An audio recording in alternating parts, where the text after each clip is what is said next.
Role of effective teachers in managing classrooms. Classroom strategies जो हैं, they all depend on how teachers manage the classroom.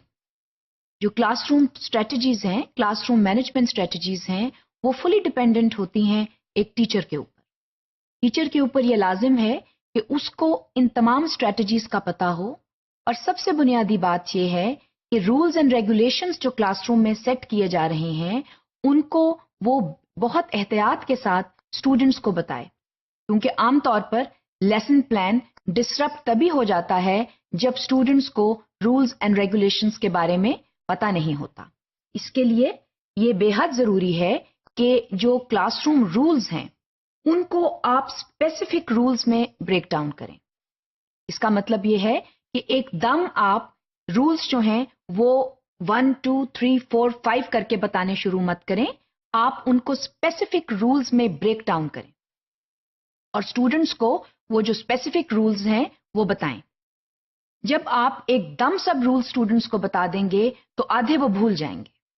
इसलिए आप rules को break down करें और स्पेसिफिक इवेंट्स के हिसाब से उन रूल्स को उनको बताएं, ताकि स्टूडेंट्स को ये मालूम हो कि कौन सी कंडीशंस में कौन से रूल्स जो हैं वो लागू होते हैं.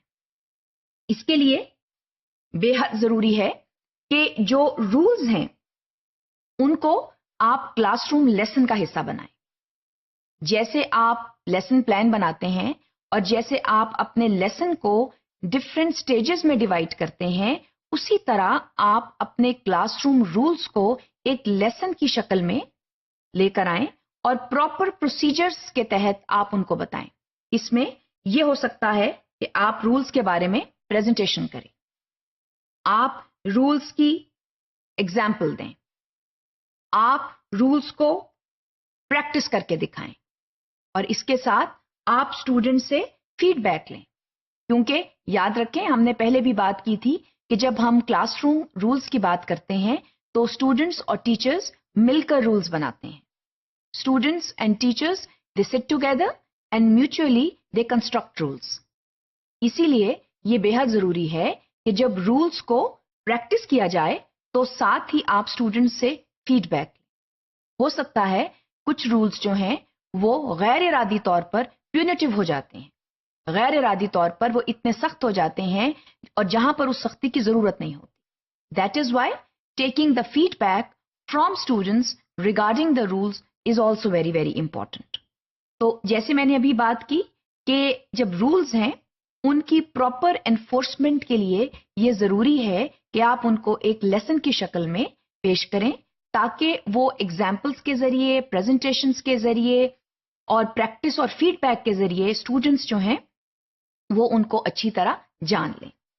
इसके अलावा जो इफेक्टिव टीचर्स होते हैं वो इस चीज को प्रिडिक्ट कर सकते हैं कि कहां पर कंफ्यूजन जो है वो आएगा और कौन से जो रूल्स हैं उनको एम्फेसाइज करना ज्यादा जरूरी है. क्योंकि बाज़ औक़ात ऐसा होता है that some rules are very easy to understand, however there are some rules that need proper reinforcement. So that is very important. Also, there are some rules that need to be emphasized again and again. एक बहुत छोटी सी मिसाल है कि students जो हैं बाज़ औक़ात अपने मटेरियल्स जो हैं अगर पेंसिल शार्प करते हैं या कोई कागज है उसको जमीन पर फेंक देते हैं. इस रूल को जोर देना इस पर बेहद जरूरी है that you have to use a dustbin in the classroom. That is very very important. So there are certain rules जिनको बार बार एम्फेसाइज करना जो है वो बेहद जरूरी है. इसके अलावा ये भी बेहद जरूरी है कि रूल्स जो हैं उनकी प्रॉपर मॉनिटरिंग की जाए और ये भी बहुत जरूरी है कि जो प्रॉब्लम्स हैं उनको डायरेक्टली जो है वो हैंडल किया जाए.